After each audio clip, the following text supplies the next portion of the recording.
Nos encontramos acá en el séptimo y último programa de nuestra serie sobre la historia geológica y paleontológica de la Patagonia a lo largo de unos 400 millones de años. En los programas anteriores hemos comprimido esa enorme cantidad de tiempo para llegar finalmente a la era cenozoica y en ella al periodo cuaternario, que abarca solo unos 2 millones de años.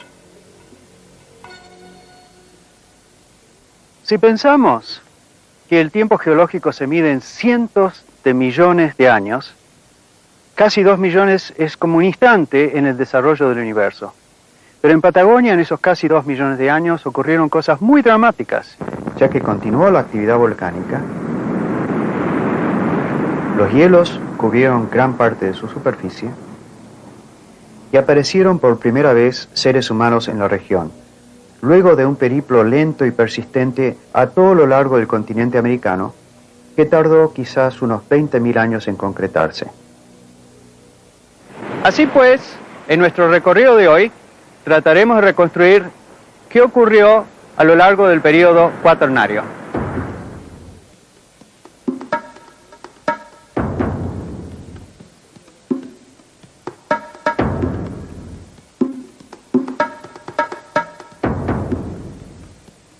Los comienzos del período cuaternario o cuartario, como lo llaman algunos, había sido marcado por la aparición del hombre, con un concepto muy antropocéntrico denominado así, antropozoico. Otros autores consideraron que el carácter que iniciaba o marcaba el inicio era el glaciarismo en América del Sur. Por otro lado, se consideró de que el comienzo del cuaternario estaba marcado por el comienzo del gran intercambio faunístico americano, pero en los tres casos la investigación demostró de que el comienzo de ese proceso era mucho más remoto. Por eso, los comienzos del cuaternario es aquel reconocido por los micropaleontólogos, o sea, entre 1.600.000 años y 1.800.000 años. El período cuaternario se divide en dos edades, el Pleistoceno y el Holoceno. El primero de ellos, el Pleistoceno, abarca casi 2 millones de años, y el Holoceno comprende la época en la cual vivimos, que se inicia hace unos 10.000 años con el retroceso de los glaciares y el fin de la edad de hielo. A lo largo de la historia geológica de nuestro planeta, hubo extraordinarios cambios climáticos debido a un juego de factores muy diferentes. Y de este modo podemos distinguir entre tiempos climáticamente normales y tiempos glaciarios, y por supuesto todos los términos medios entre esos dos grandes tipos. En los tiempos normales no existían calotas polares de hielo. Las áreas polares tuvieron climas templados y existían anchas zonas tropicales cálidas. En cambio, en los tiempos glaciarios tuvimos calotas polares de hielo en ambos hemisferios y una angosta zona tropical cálida a lo largo del Ecuador. El tipo climático de nuestro planeta en el momento actual es un tipo intermedio. Es más frío que en un tiempo climáticamente normal y es más cálido que el de un tiempo glaciario. El enfriamiento paulatino del planeta, que ocurrió a fines del Cenozoico, produjo que gran parte de la cordillera patagónica fuera cubierta por los hielos. Estos hielos, que descendieron en forma de glaciares o de lenguas de hielo, alcanzaron en ciertas localidades la costa atlántica. Este fue un periodo muy importante en la Patagonia, dado que estos hielos han modelado completamente su paisaje.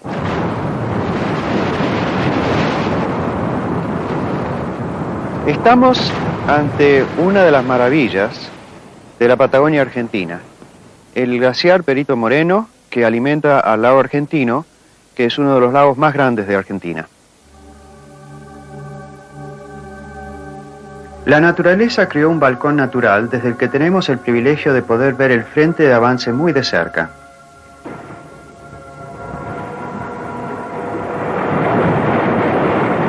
Este glaciar es uno de los pocos en el mundo que está avanzando dentro de latitudes de zonas templadas.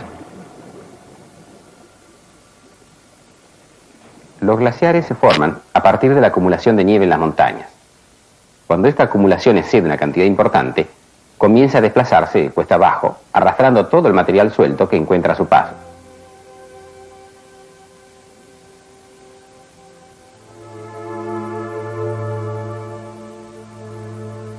Y produce un fenómeno muy singular. El agua, al introducirse en las grietas del sustrato, se congela, y ese congelamiento produce expansión. Destruye la roca e incorpora trozos de la misma a la masa del glaciar. Esos trozos de roca pueden tener desde tamaños muy pequeños hasta grandes bloques, que son transportados a lo largo de centenares de kilómetros. No existe de las fuerzas dinámicas de la corteza, como el agua, el viento, algo que tenga la magnitud como para poder transportar semejantes bloques de rocas. La única explicación posible es la gran capacidad de transporte que tienen los glaciares. Es la única manera posible de explicar la presencia de estos bloques a kilómetros de su lugar de origen. Una de las tantas evidencias del desplazamiento de las masas de hielo lo constituyen estas formas positivas del relieve, geoformas positivas que sobresalen de la superficie del terreno y que se denominan rocas aborregadas. En estas estructuras, en estas formas, en estas geoformas, es fácilmente apreciable el estriamiento que ha producido el paso del hielo sobre la superficie de la roca. El proceso de ablación, es decir, el proceso de pulimiento del hielo sobre las masas rocosas, es el factor fundamental de estas manifestaciones tan curiosas y tan distintivas de los paisajes glaciales.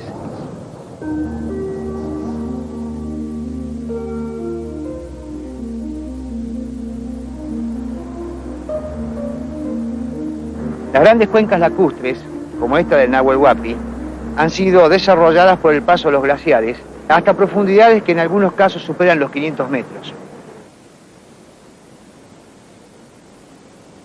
Las masas de hielo llegaron a tener alturas superiores en más de 100 metros a los actuales niveles de agua.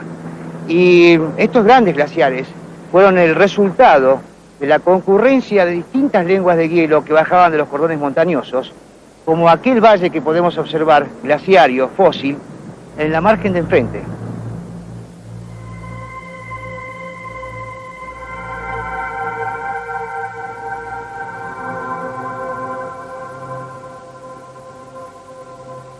Imaginemos hace 10, 20, 30.000 años atrás, toda esta región cubierta de hielos. Hielos extraordinarios que iban horadando, que iban modelando los cerros y cayendo hacia esta zona de valle, un valle que a su vez fue socavado por un enorme glaciar que bajaba hacia el oeste, llevando inmensas cantidades de hielo, y horadando, cavando, modelando estos lagos piedemonte.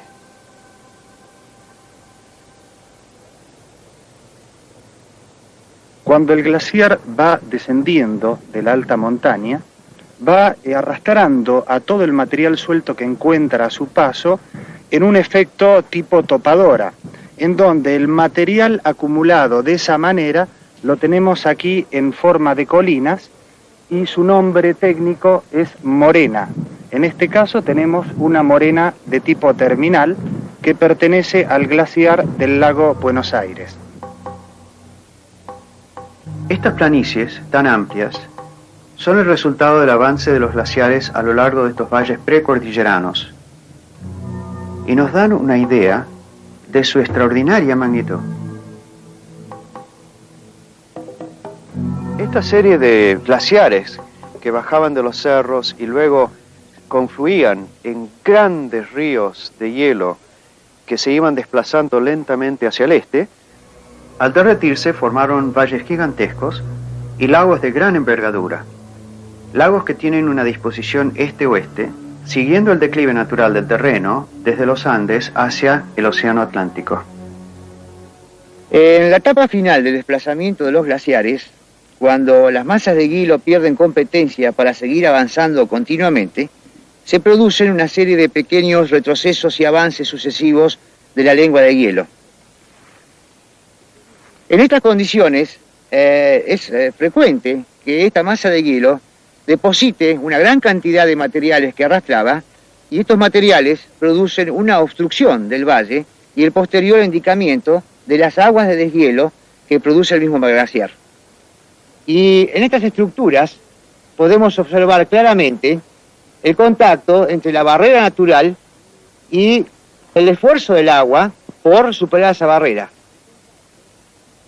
Posteriormente, el río encontró un paso alternativo por otro lado, y es donde en este momento está circulando.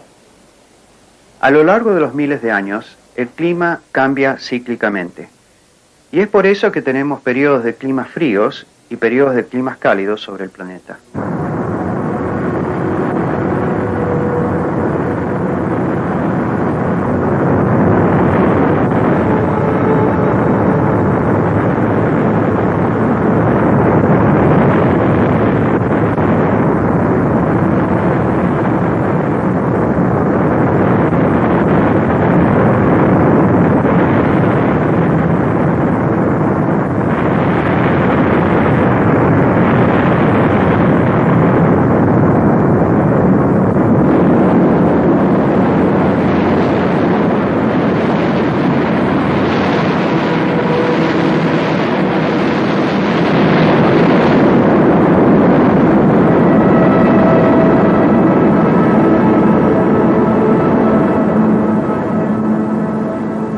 Cuando el clima se hizo más templado y comenzó el deshielo, formidables corrientes que desaguaban en el Atlántico labraron estos amplios valles, algunos hasta de 10 kilómetros de ancho. Sin embargo, en la actualidad los surcan efímeros ríos, cuyas dimensiones son desproporcionadas a los valles que los contienen.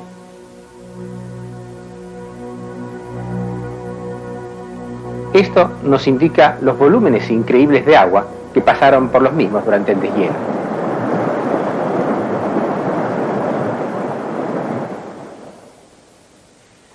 Los grandes glaciares del fines del Cuaternario en la actualidad están en franco retroceso, lo cual permite vivir en Patagonia con un clima relativamente benigno casi todo el año. Pero aún hoy existe una franja de hielo continental perenne a lo largo de los Andes del Sur. Estamos viendo la fotografía sacada por los cosmonautas soviéticos de la nave espacial rusa la Salyut 6 en el marzo de 1978, donde se observa por primera vez en toda su extensión norte a sur el hielo patagónico sur. En la parte oeste, hacia la costa chilena del Pacífico, los glaciares de descarga terminan en el nivel del mar, y en la parte oriental desembocan en los grandes lagos Piedemonte, lago Higgins, lago Viedma, lago Argentino, dando origen a bellísimos témpanos, producto del desprendimiento de los frentes de los mismos.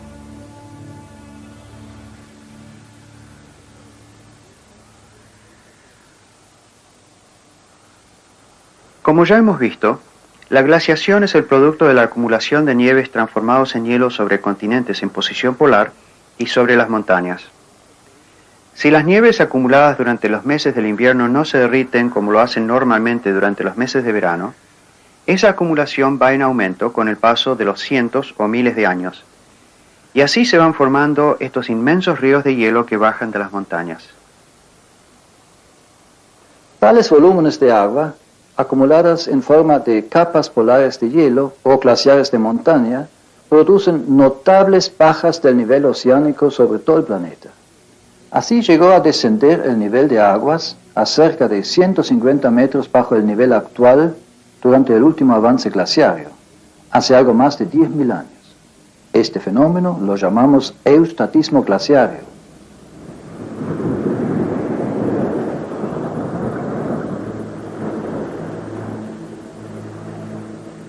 A ver si alguien nos puede explicar algo que siempre llama la atención cuando uno visita un lugar como por ejemplo la península de Valdés.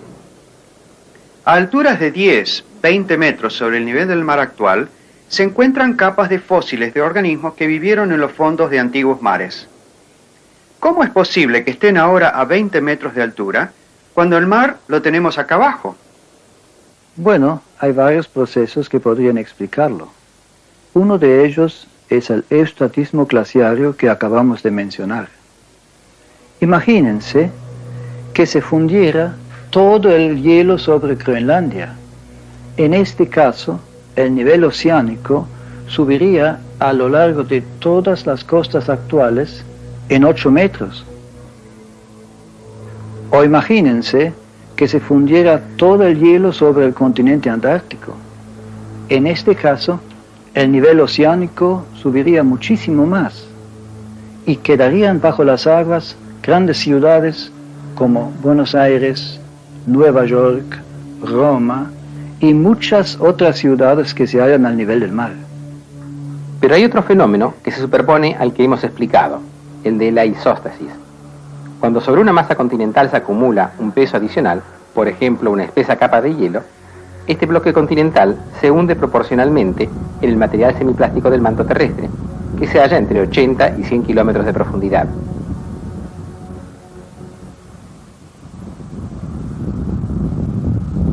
Luego, cuando los hielos se derriten, la masa continental vuelve a levantarse. Bien, ahora resulta que la Patagonia está flotando sobre una materia plástica y sube y baja como si fuera sobre un resorte que se le ha sacado un peso de encima. En fin, ya no me asombran más estas cosas.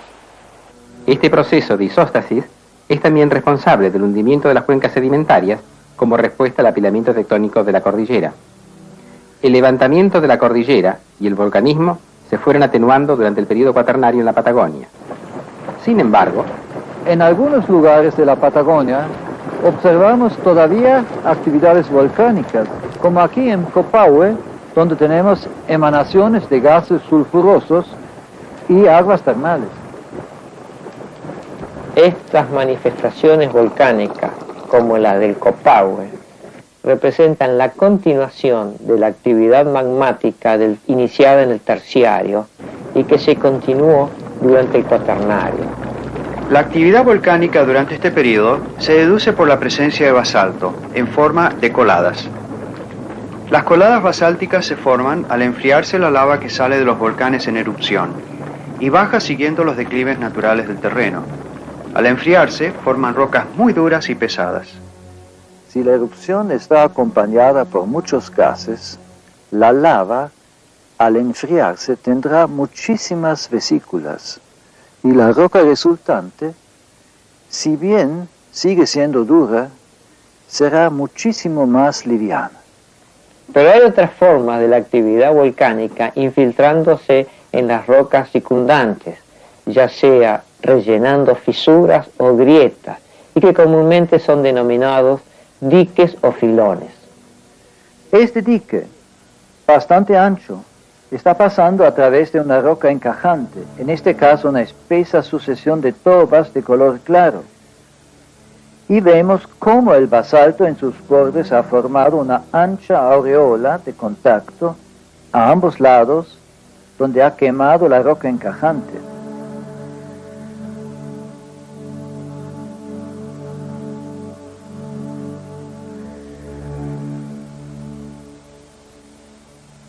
Una forma muy dramática en la Patagonia son los relictos de las chimeneas volcánicas que aún no han sido erosionadas y que quedan en el paisaje como gigantescos monolitos. Esta estructura se la conoce también como un neck volcánico. Una de las formas de aparición clásica, típica de los basaltos, es la formación de columnas o de estructuras de disyunción columnar, como estas que estamos observando aquí.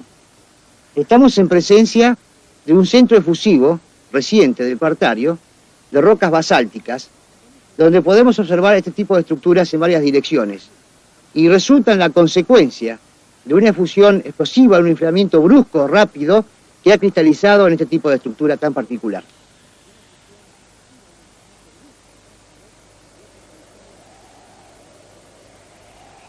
Estos mantos negros que estamos observando y que están formando este paisaje de mesetas representan la finalización de toda una historia geológica tan dinámica y tan activa que caracteriza a la región patagónica.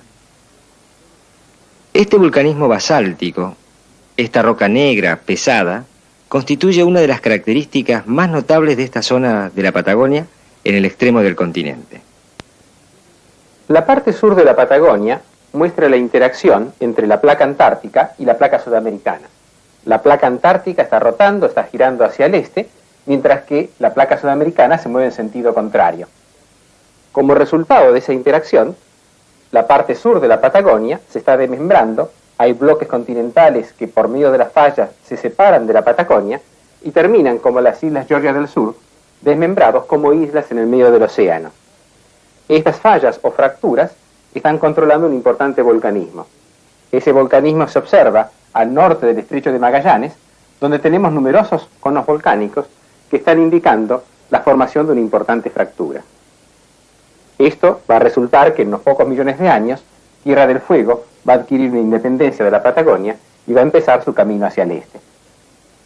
Prácticamente todas las emisiones volcánicas en esta zona provienen de profundidades de más de 20.000 metros y están compuestas por elementos sumamente densos, pesados, de las profundidades de la corteza. La mayoría de estas coladas provienen de fisuras, las que a veces pueden estar señaladas por una serie de puntos de emisión por donde van saliendo. Cuando se comienza a solidificar la parte superior de la colada, hay una pequeña concentración de gas, como burbujas, que al salir van formando todos estos conos. Luego puede haber un colapso o romperse la parte superior al solidificarse, y sigue el ciclo. Comienza otra burbujita, formando todos estos hornitos alrededor, muchos de los cuales se encuentran con pequeñas lagunas en su interior. Recordemos que todos estos procesos están ocurriendo en la actualidad, durante el periodo en que estamos viviendo. Grandes transformaciones de la superficie de la Tierra que quizás a algunos de nosotros nos toque ser testigos.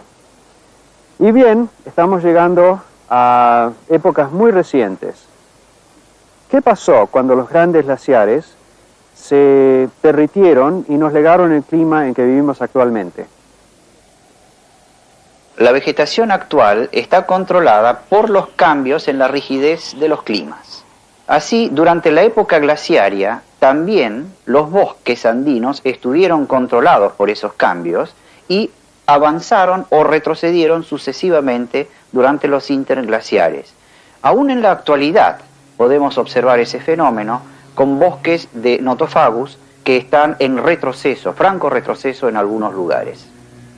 Y esto lo vemos en estos bosques de ñires y lengas tan característicos del sur patagónico a todo lo largo de la cordillera, muchos de cuyos árboles están muriendo por fluctuaciones en el clima dentro de un periodo de tiempo relativamente corto.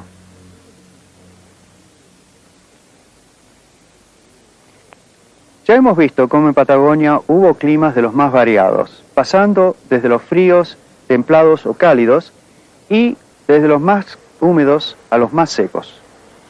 En Playa Alsina se pueden estudiar los depósitos de conchilla del último evento transgresivo, muy poco por encima del nivel del mar actual y de muy poca antigüedad. En otras localidades patagónicas, en cambio, depósitos de conchilla en sedimentos del cuaternario inicial y aún del terciario tardío incluyen testimonios de vida que ha existido en un clima mucho más frío o mucho más cálido que habita la fauna o la biota actual. Si es que hubo cambios climáticos tan dramáticos durante estos tiempos turbulentos, ¿cómo hacen los científicos para interpretar estos fenómenos?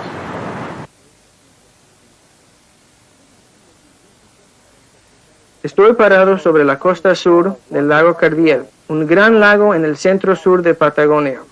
El lago Cardiel es peculiar en que no desagua, es decir, que pierde agua solo por evaporación de la superficie del lago. Por la razón de que no tiene desagüe, puede fluctuar libremente a través del tiempo. Durante las épocas de mucha precipitación, el lago tiende a elevarse, mientras que en tiempos de sequía el nivel baja.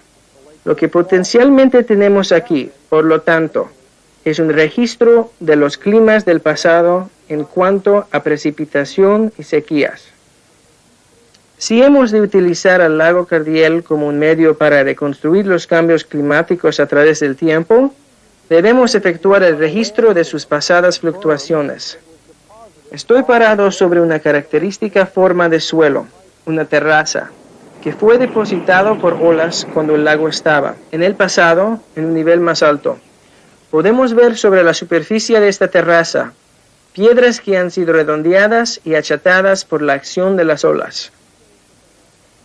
Esto está aproximadamente a unos 20 metros sobre el nivel actual del lago, prueba de que las condiciones climáticas eran más húmedas en el pasado de lo que son actualmente. Esta es una de las numerosas formas de terreno que vemos alrededor del lago. Podemos ver otras más allá en la lejanía, a alturas mucho más altas. Una prueba más de que en el pasado las condiciones fueron más húmedas. Lo que podemos sacar en conclusión de estos sedimentos es que entre 20.000 y más o menos 7.000 años atrás el lago se elevó y bajó varias veces. El punto más alto al que llegó durante este periodo, hace unos 9.500 años atrás, cuando el lago estaba a 54 metros por encima de su nivel actual. Esta información concuerda con lo que sabemos sobre deshielos, es decir, que hace unos 10.000 años el clima se hizo más templado y el deshielo de los glaciares inundó la mayor parte de Patagonia. Mientras en la región austral patagónica y en la cordillera patagónica se desarrollaban intensas glaciaciones, el área ubicada al norte, dentro de lo que actualmente reconocemos como la llanura chaco-bonaerense, ocurrían situaciones sumamente propicias para el desarrollo de la vida. Tanto es así que el registro de la vida cuaternaria del continente sudamericano se ha hecho en esas regiones y justamente ha pasado a ser conocida esa fauna como la fauna pampeana. Ya que estamos en la llanura pampeana, toquemos un tema que siempre me ha fascinado. Esta región tiene una capa de tierra negra muy fértil que se llama humus, que es realmente extraordinario si lo comparamos con los suelos de Patagonia que son en general pobres. En realidad son muchos los tipos de suelo, ya que los hay arenosos o aquellos que contienen una alta proporción de arcilla, y también los hay que son bastante rocosos.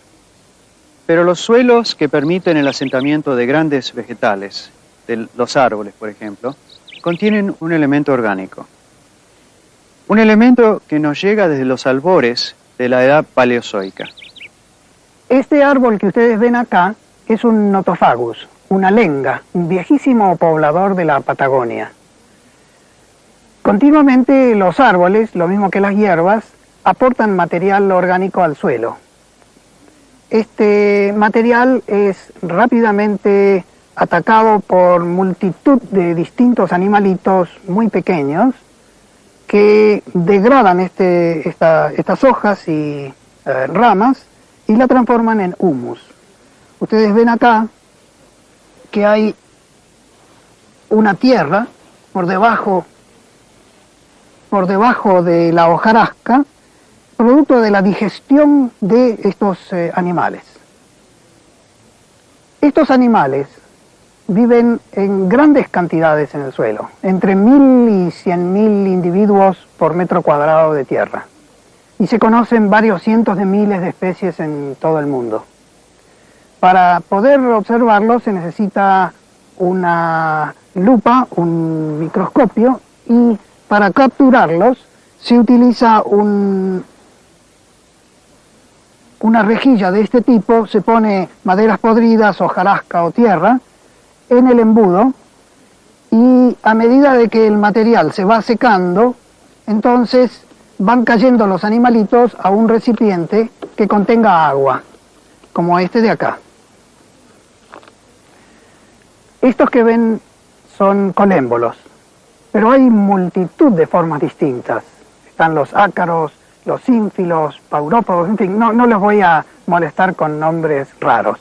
Unos comen las hojas, otros comen las maderas podridas, otros comen los hongos que atacan a esas maderas, el resultado final es la formación del suelo orgánico, del humus, ácidos húmicos, que enriquecen el suelo y que permiten al final cerrar el ciclo de la naturaleza.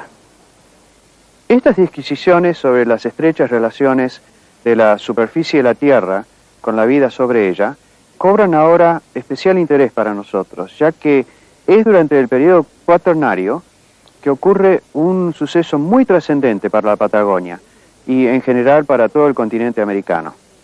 Seguramente el hecho más importante ocurrido en Patagonia en los últimos miles de años fue la llegada del hombre autóctono. Cuando este hombre autóctono pone su planta por primera vez en los fértiles valles cordilleranos, en las desoladas estepas, o llega a recorrer sus larguísimas costas.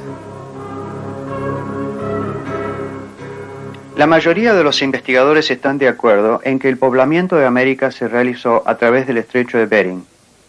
Es decir, que los primeros seres humanos habrían entrado al continente americano por su extremo noroeste, cuando los hielos del período glaciario formaron una especie de puente sobre el cual se podía caminar. Y así habrían llegado grupos nómades en busca de alimento, y a lo largo de varios miles de años fueron poblando América del Norte. De ahí se fueron desplazando hacia el sur, atravesando América Central, gran parte de América del Sur, y luego, hará unos 12.000 años atrás, habrían llegado al extremo sur de Patagonia, y por lo tanto al del continente americano. Con esta llegada a Patagonia, el hombre alcanzaba el Finisterre, el último confín de la Tierra. La palabra Finisterre, el final de la Tierra, no podría ser mejor aplicada que acá, ya que de acuerdo a la manera en que se fue poblando el mundo, la Patagonia fue efectivamente uno de los últimos lugares colonizados por los seres humanos. Para hablar del poblamiento prehistórico de la Patagonia, muchas veces se pensó en un proceso de migración, en el cual la gente aparentemente tomaba la decisión de avanzar hacia el sur. Hoy sabemos que este proceso nunca pudo haber sido así. Lo más probable es que se fueran ampliando lentamente los radios de caza, que se fue a cazar guanacos a valles un poco más lejanos, o porque escaseaban en los valles más cercanos, o por distintas razones. Este proceso no debió ser además unidireccional, no debió significar avanzar solamente hacia el sur. Hacia el sur, hacia el norte, hacia el este, hacia el oeste, lentamente se fueron colonizando esas tierras. También tenemos que pensar en familias que tenían hijos, estos hijos buscaban esposos en otros grupos alejados, 10 o 12 kilómetros de las tolderías propias, y así lentamente, sin despedirse jamás en forma absoluta de un paisaje, se iba colonizando la tierra lentamente. Solamente así podemos concebir que en 2 o 3 mil años fueran siendo ocupadas todas las grandes cuencas de la Patagonia hasta llegar al extremo sur. Quisiera remarcar, por un lado, el hecho de que hubiera, hasta hace tan poco tiempo, un continente en el cual el hombre aún no había llegado, ya que sus orígenes se remontan a unos 3 millones de años atrás, en algún lejano rincón asiático o africano. Por el otro lado, el hecho de que cuando el hombre llegó a América, lo hizo ya como Homo sapiens, un hombre igual que nosotros, y que tenía, por ejemplo, una cierta cultura lítica, tenía idiomas complejos y una cierta cosmología que trataba de explicar su paso por la existencia.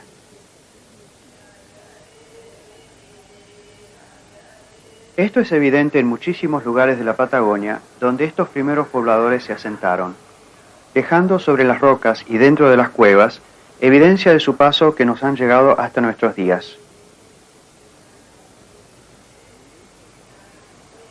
En aleros como este de la localidad de Los Toldos, un lugar resguardado de los vientos y a la vera de un arroyo que seguramente les proveía de agua potable, se encuentran numerosas pinturas, tanto de los animales que cazaban, mayormente guanacos, como de negativos de manos. Los arqueólogos suponen que estos negativos de manos se hicieron soplando pinturas sobre las manos que posaban sobre la pared, dejando su rastro indeleble desde hace más de 9.000 años. Pictografías similares se encuentran en otros lugares de Patagonia Central, como en esta a la vera del río Pinturas, uno de los yacimientos arqueológicos más extraordinarios de Sudamérica. Es una pena que solo hayan quedado estos vestigios de los grupos nómades que habitaron esta región. Como es fácil de entender, la llegada de estos nuevos inmigrantes a la Patagonia trajo consigo cambios en el balance ecológico de la región. Y algunos científicos opinan que tuvo mucho que ver con la extinción masiva de los grandes mamíferos de la época. Los fines del Cuaternario están caracterizados por una extinción, una extraordinaria extinción, dramática extinción de los grandes mamíferos que habían vivido y caracterizado esa época hasta ese momento. Ese momento ocurrió en un lapso estimado entre 10.000 y 8.000 años de nuestros días, quizás hasta un poco menos. Esta extinción fue realmente universal y ocurrió fundamentalmente en continentes americanos, en los continentes de América del Norte, América del Sur y en Australia. No así en aquellos continentes en los que el hombre se habría originado, como es Asia, como es Europa, como es África. A su llegada al continente, el hombre encuentra una riquísima fauna de animales hoy extinguidos, los que los investigadores denominan la megafauna del Cuaternario. Es muy posible que estos animales ya habían comenzado su proceso de extinción y es posible también que el hombre haya contribuido en buena medida a acelerar la misma.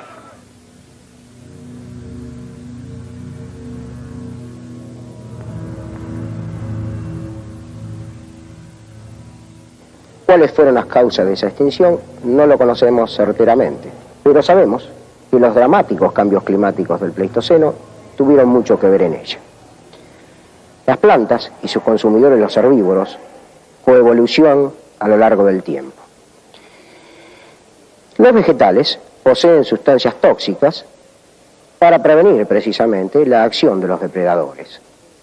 El proceso coevolutivo hace que esas sustancias tóxicas pierdan su efecto. Por ejemplo, la planta de café produce un tóxico, la cafeína, que la protege de los animales que comerían sus frutos, y por eso tiene ese efecto enervante sobre nuestro sistema nervioso. Pero algunos animales que cohabitan y coevolucionan con esas plantas de café han logrado desarrollar un sistema digestivo que neutraliza los efectos tóxicos, y de esa manera pueden alimentarse de ellas. Las relaciones ecológicas son muy delicadas, y las adaptaciones, si bien beneficiosas, también tienen su límite.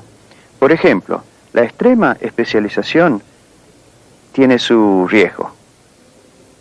Un ejemplo muy concreto es el koala australiano, que se alimenta exclusivamente de hojas de eucalipto. Pero si ese árbol se extinguiera por alguna causa climática, el koala también desaparecería, ya que difícilmente podría adaptar su sistema digestivo a las hojas de otra especie de árbol con suficiente rapidez. Pero evidentemente, los rápidos cambios climáticos del Pleistoceno provocaron la ruptura de esa coevolución. Consecuentemente, las poblaciones de herbívoros disminuyeron dramáticamente. Es decir, que en un lapso relativamente corto de unos cientos o miles de años, al modificarse el clima del planeta, muchas plantas no pudieron sobrevivir. Y con ellas desaparecieron los animales que las comían. Las poblaciones tienen un punto crítico, es decir, un número crítico de individuos, por debajo del cual ya la especie se considera extinguida. Esto es debido a que, fundamentalmente, en poblaciones reducidas, se interrumpe o dificulta el flujo genético. De tal forma que genes que en poblaciones numerosas pueden aparecer enmascarados, en poblaciones reducidas demuestran sus efectos letales o subletales. De ahí a la extinción total solo resta un paso. Es decir, que cuando se producen cambios muy drásticos en el clima que afectan la flora y fauna del lugar, al reducirse el número de animales terminan por extinguirse las especies y se establece un nuevo equilibrio ecológico en la región, pero con otras especies que ocupan su lugar. Obviamente, este proceso de extinción no solo afecta a los herbívoros o afectó a los herbívoros de la peculiar fauna pampeana, sino también a los carnívoros, sus predadores, y especialmente a aquellos súper especializados, como es el caso del tigre de dientes de sable.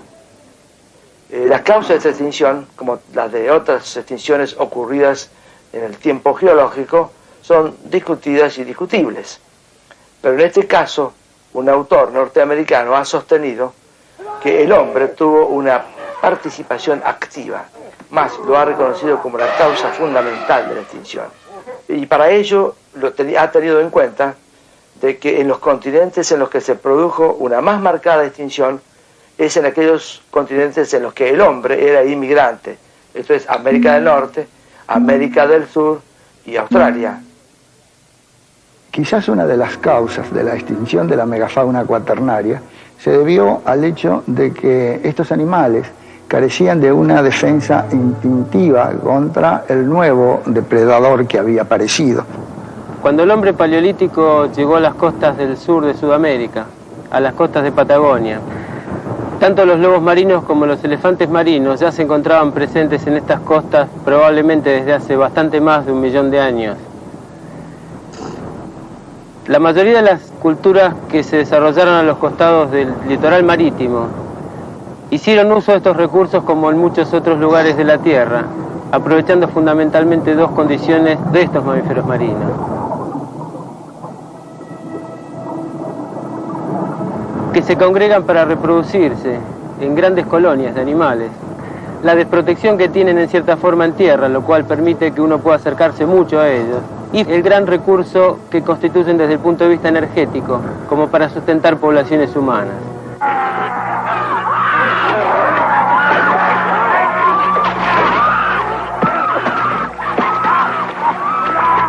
Es difícil poder aceptar de que el hombre sea la causa. A mi juicio, el hombre pudo haber colaborado, haber coadyuvado de una manera muy intensa, pero no haber sido exclusivamente la causa. Se ha dicho que los cazadores que estaban en la Patagonia habían cazado milodon y caballos fósiles y que habían causado su extinción. Luego, si esto era cierto, significaba que al extinguirse la megafauna, un recurso muy importante para su subsistencia les faltaba y que esto debió obligarlos a buscar nuevas soluciones para vivir. Pero cuando nosotros comenzamos a trabajar en distintos lugares de la Patagonia, encontramos que los huesos más importantes en esos sitios eran huesos como estos, huesos de guanaco, que siempre aparecían como los más importantes, aquellos en los cuales se había focalizado la dieta de los prehistóricos habitantes de la Patagonia.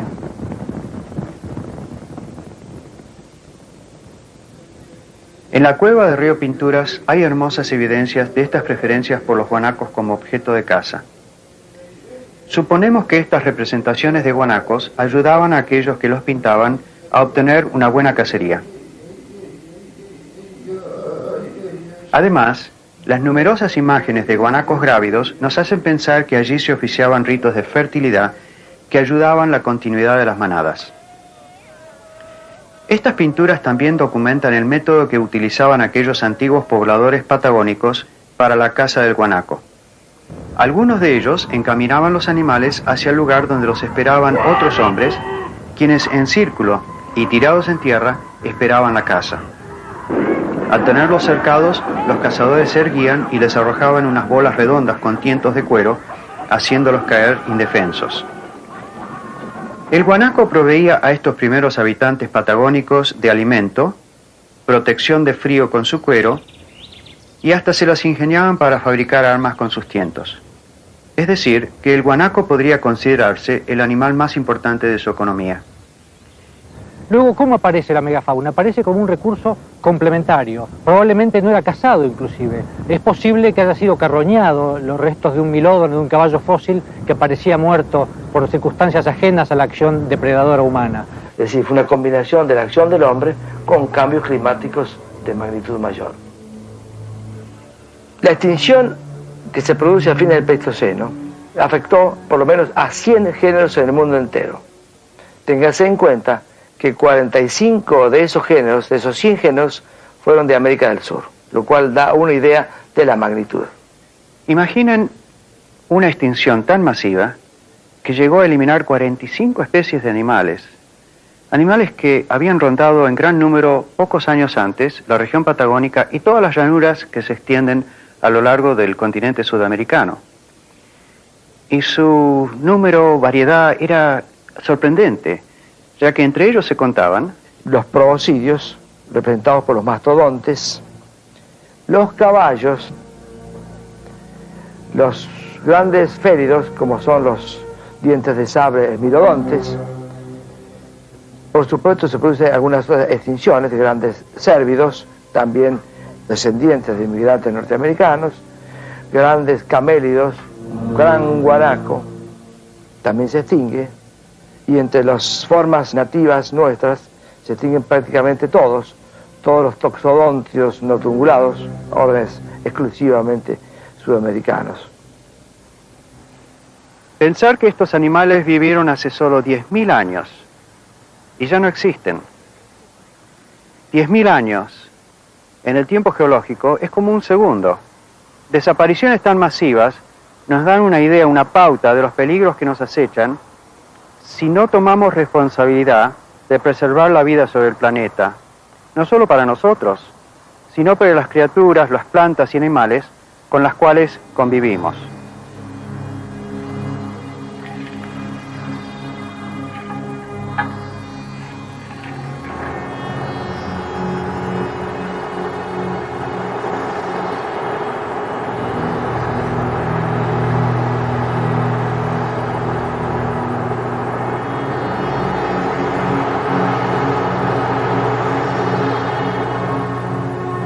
En los escasos 30 años que llevamos explorando el espacio con seres humanos, han habido un poquito menos de 300 personas que han logrado llevar a cabo esa gran aventura y que han logrado poder presenciar la belleza de nuestro planeta desde el punto de vista del astronauta. Yo he tenido la gran suerte de ser uno de ellos. La Tierra, desde el punto de vista del astronauta, es muy diferente a los otros planetas que hemos podido observar con naves no tripuladas.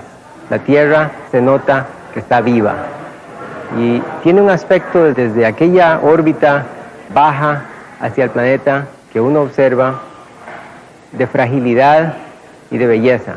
La Tierra parece más bien como una gema, muy frágil pero muy bella. Inmediatamente sentimos ese gran deseo de protegerla y de enviar ese mensaje a la humanidad de lo importante que es el cuidar nuestro medio ambiente. La historia geológica de nuestro planeta se desarrolló durante millones y millones de años, sin que ningún ser consciente estuviese presente quien entienda la historia biológica y la historia geográfica de este planeta. Vino el hombre y él no solo es capacitado de comprender y de disfrutar las maravillas de este mundo, sino también de indagar el pasado geológico y hasta de prever ciertos aspectos del futuro. Por ser conscientes, nosotros, los seres humanos, ahora somos responsables de nuestro planeta y por eso tenemos que quererlo y cuidarlo. Cuando observamos este paisaje, la naturaleza que nos rodea, vemos que dan la apariencia de algo inerte, de algo que ha acabado ya su creación. Espero que a lo largo de esta serie hayamos podido aprender de que estamos observando un instante de algo que no solamente no ha terminado de desarrollarse, sino que continúa a través de cataclismos, terremotos, emisiones volcánicas, un continuo cambio de ese paisaje. Y bien, hemos llegado así al fin de nuestra serie sobre la historia geológica y paleontológica de la Patagonia. Este viaje a través del tiempo geológico ha sido posible gracias a la colaboración de 46 científicos y técnicos que trabajan en la Argentina sobre temas patagónicos. Entre ellos están los maestros, aquellos que a lo largo de los años han llegado a ser profundos conocedores de sus disciplinas. Y también están sus discípulos, todos ellos entusiastas, casi diría obsesivos, saliendo año tras año a recorrer los lugares más remotos de Patagonia, tratando de develar sus secretos más íntimos. Para mí, el colorario de esta serie es que el conocimiento profundo siempre asombra y enriquece. Espero que estos programas nos alienten a valorar lo que nos rodea y nos motiven a cuidar nuestro planeta, tan frágil ante la capacidad destructora del hombre moderno. Hasta siempre.